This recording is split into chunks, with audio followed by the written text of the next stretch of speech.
श्री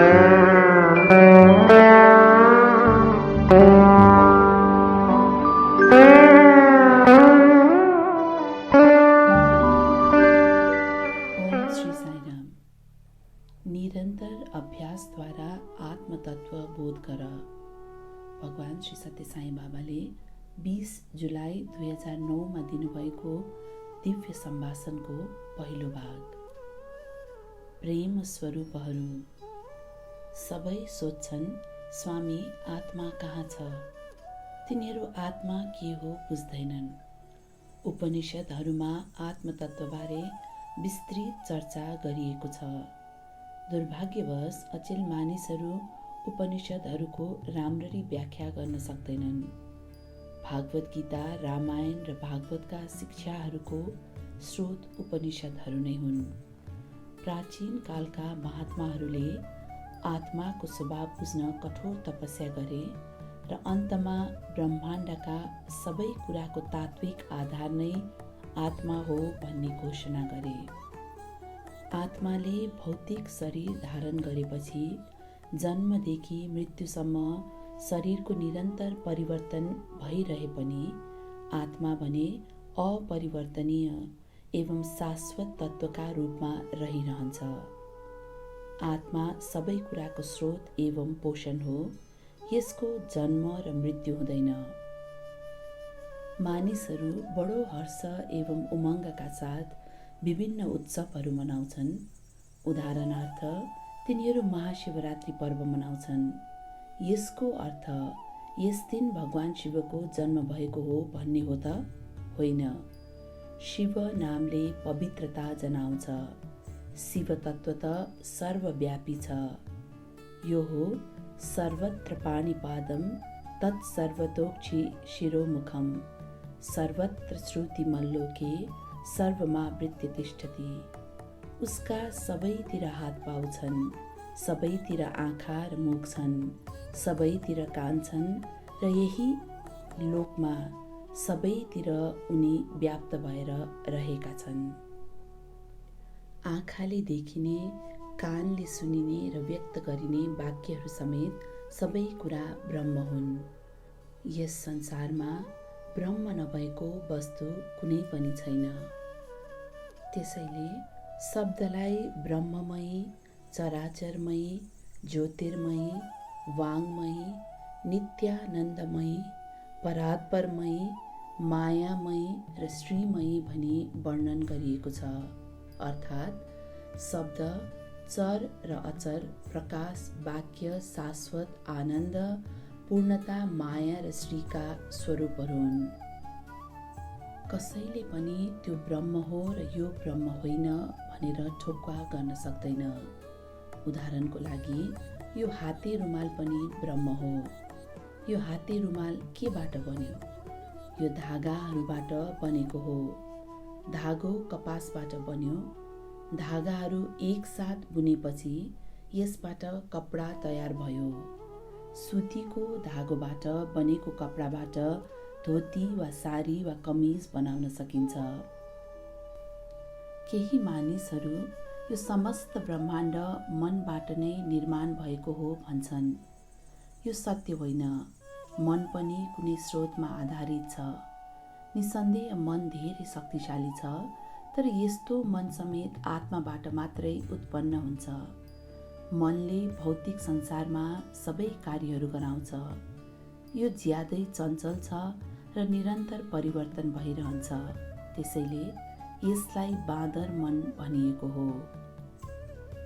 आत्मा शरीर, मन, बुद्धि, चित्त, विवेक, प्रज्ञा र ब्रह्म ज्ञानको स्रोत हो। सबै आत्माबाट मात्र निश्रित भएका छन्। मानिस जीवनमा शिशु, बालक, केटो, जवान र वृद्ध भए झैँ यी सबैले खास समयमा विशेष रूप धारण गर्दछन्। विभिन्न अवस्थामा रहने विविध रूपहरूको स्वतन्त्र अस्तित्व हुँदैन। यो एउटा अवस्थाबाट अर्को अवस्थामा परिवर्तन भइरहन्छ। तैपनि आत्मा यी सबै तत्त्वको स्रोत एवं पोषण हो। यो नै आधारभूत तत्त्व हो। यो आधारभूत तत्त्व बुझ्न मानिसहरूले यसलाई विभिन्न नाम दिएका छन्। कोही यसलाई ओम प्रारम्भिक नाद भन्दछन्, कोही यसलाई तत्त्वमसी अथवा त्यो तिमी नै हौ भन्दछन्। अझ कोही कोही त यसलाई ब्रह्म भन्छन्। कोही कोही यसलाई राम, कृष्ण, अल्लाह, ईश्वर र येशूद्वारा पनि सम्बोधन गर्छन्। यी विभिन्न नाम र रूपहरू पहिचानका लागि मात्र प्रयोग गरिएका हुन्। वास्तवमा दैवत्वको कुनै नाम र रूप छैन। ईश्वरलाई दिएका विभिन्न नाम र रूप आआफ्ना रुचि अनुसारका विशेष नाम र रूपमा आधारित छन्। केही मानिसहरू ईश्वरलाई वेङ्कटेश्वरको रूपमा पूजा गरेर त्यही रूपमा बोध गर्छन्। त्यो रूप कसले निर्माण गर्यो? ईश्वरको त्यस रूपको परिकल्पना गर्ने मानव मन हो। उदाहरणका रूपमा रवि वर्मा जस्ता विख्यात चित्रकारहरूलाई लिन सकिन्छ। उनले राम, कृष्ण आदिका विभिन्न रूपहरूको चित्र बनाएका छन्। यी सबै मानव सृजना हुन्, मौलिक होइनन्। तिमीहरू ईश्वरको उपासना राम, कृष्ण वा शिवका रूपमा गर्न सक्छौ र उनलाई त्यस रूपमा बोध गर्न सक्छौ। तर तात्विक रूपमा ईश्वर एउटै र अद्वैत छ। ऊ निराकार, नामरहित, गुणातीत ब्रह्म हो। एकमेवा द्वितीयम ब्रह्म, ईश्वर एक र अद्वैत हो भन्ने सूत्रमा यो तात्विक सत्य परिभाषित छ। तैपनि विभिन्न मानिसहरू विभिन्न कालमा नाम र रूपहरूबाट भ्रमित भएका छन्। यसलाई जोसुकैले पनि व्यर्थ कल्पना भन्न सक्दछन्। वास्तवमा संसारमा भएका सबै कष्टहरूको मूल कारण त्यही कल्पना स्वयं हो। नाम र रूपहरू विभिन्न भए पनि ईश्वर एउटै मात्र छन्। तिमीहरूले फलानो वा ढिस्कानो खराब भएकाले ऊ खराब नै हो भनेर सोच्दछौ। अर्कातर्फ तिमीहरू ऊ त असल मानिस हो भन्ने ठानेमा ऊ असल छ भन्ने सोच्दछौ। तिमीहरूको उसप्रतिको भावनाबाट नै असल र खराबको भिन्नता बनेको हो। यी सबै तिमीहरूका विचारबाटै प्रकट भएका हुन्, जसको स्रोत मन हो। त्यसैले तिमीहरू कुनै पनि कुरा यथारूपमा नै ग्रहण गर।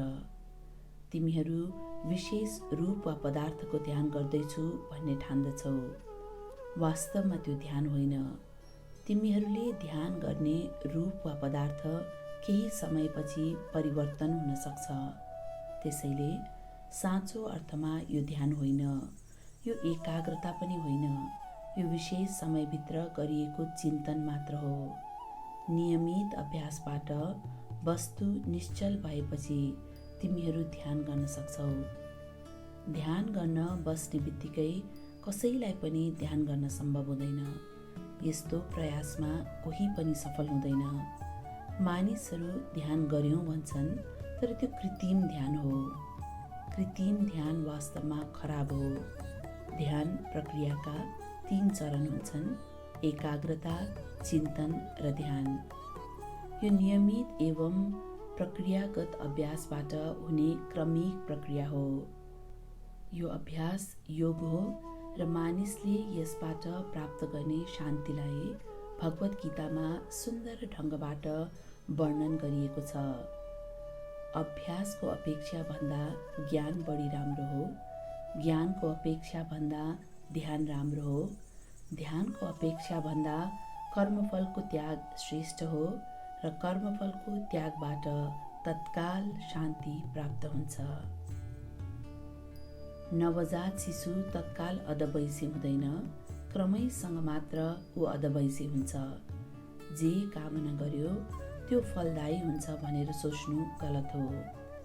त्यस्तो हुने भएदेखि मानव प्रयास कति पनि बाँकी रहन्न। मानव अस्तित्वको पनि अर्थ हुँदैन। त्यसैले सर्वप्रथम म तत्त्व उपर चिन्तन गर। म आत्मा हुँ भन्ने वचन उपर निरन्तर चिन्तन गर्ने गर। तिमी र आत्मा एउटै हो, भिन्न होइन। आज मानिसका हरेक कार्य भ्रान्तिपूर्ण भएको कारण उदासीनता छाएको छ। यस्तो घटना घटित हुनको कारण के हो? तिमीहरूको चञ्चल वृत्ति नै यसको कारण हो। वास्तवमा विश्वभरि वातावरण परिवर्तन हुँदछ।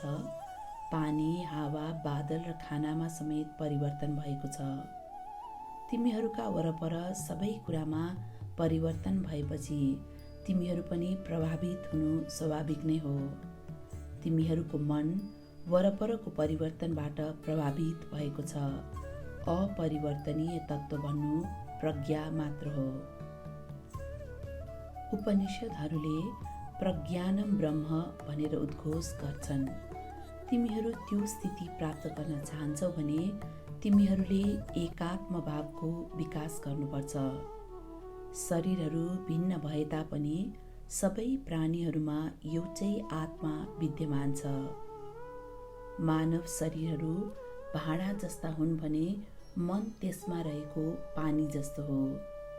एउटै चन्द्रमा सबै भाँडाहरूमा प्रतिबिम्बित हुन्छ। जतासुकै प्रतिक्रिया, प्रतिबिम्ब र प्रतिध्वनि मात्र छ। प्यारा विद्यार्थीहरू, तिमीहरू आत्मतत्त्व बुझ्न सक्दैनौ। आत्मा 2 अक्षरबाट मात्र बनेको शब्द होइन।